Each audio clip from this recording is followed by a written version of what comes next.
Doon ka talaga lumaki. Mhm. Kung bata ka ba, anong pangarap mo?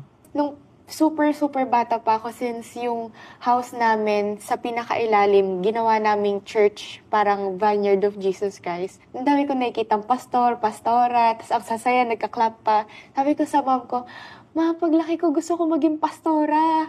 Tapos tuwang-tuwa sa akin yung mga pastor, "Ay, gusto ko maging pastora, ganyan." Tapos until gusto ko maging flight attendant naman. Nung naisip ko na okay din maging doktor para in the future matulungan ko yung mom ko, or okay din mag-law para yung income, kasi mom ko and dad ko business mindset. Paano mo i-describe yung childhood growing up? Mom ko, na-convert siya as born-again Christian. Habang lumalaki ako, minulat niya ako sa Christian values, na respect your parents, love God first. Yung dad ko naman, very military discipline.